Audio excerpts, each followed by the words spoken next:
le premier choc européen de la saison, les Spirous rencontraient le Real Madrid ce jeudi au Dôme. Le public avait répondu présent et espérait un nouvel exploit comme l'an dernier. Cependant, les Spirous entament le duel avec quelques difficultés. Les Madrilènes sont bien concentrés et il n'est pas aisé de déjouer leur défense. Chris Beguin parvient dans un premier temps à rivaliser avec le géant Tomic. C'est 8-9 après 5 minutes de jeu. Mais le Real Madrid s'envole dans cette fin de quart, notamment via Rudy Fernandez, qui donne l'avantage à son équipe 16-23 à la 10e.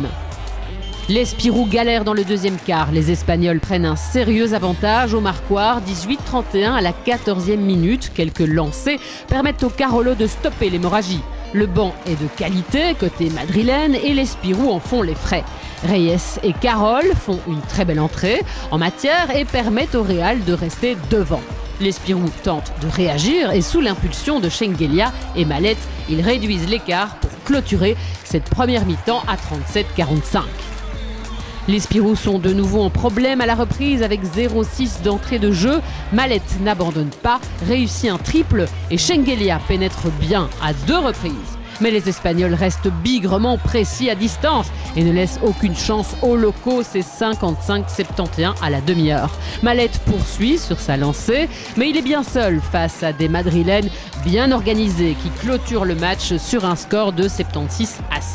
Pas de miracle cette année face à une grande équipe européenne. Espérons que les Spirous rehaussent leur niveau de jeu pour leur prochain face-à-face dans la course des grands et ce dès ce samedi en championnat contre Alost, un duel pour la première place.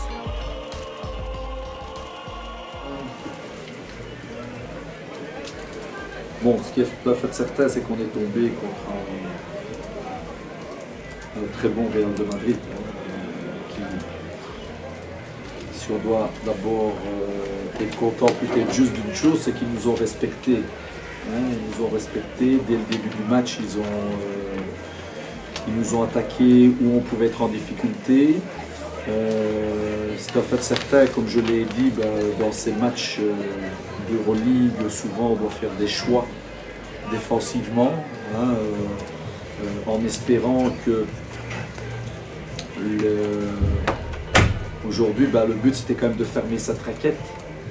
Et de fermer cette raquette, ça veut dire que quand eux pénètrent et qu'ils ressortent les ballons, il faut espérer qu'ils ne shotent pas trop bien à distance. Et je crois qu'ils ont très très bien commencé le match à distance. Donc qu'est-ce qui se passe quand je suis à moi à l'opposé, que je dois venir aider sur les rotations et que mon homme marque à distance, automatiquement je commence à moins aider. Et là, ça me donne des ouvertures dans la raquette et ça donne des paniers horriblement faciles. Donc ça, c'est une chose.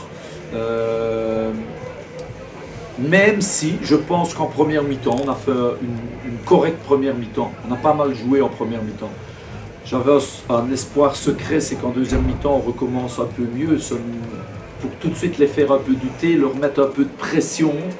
Mais on a très très mal recommencé. En deuxième mi-temps, ça a été, en plus, ce qui m'a un peu embêté et où il faudra à mon avis retenir la leçon de ce match, c'est qu'en deuxième mi-temps, on a un peu joué chacun pour soi, en gardant beaucoup le ballon. Et contre ce genre d'équipe, quand le ballon ne bouge pas, que le ballon n'est pas en vie, on a des joueurs qui sont en difficulté.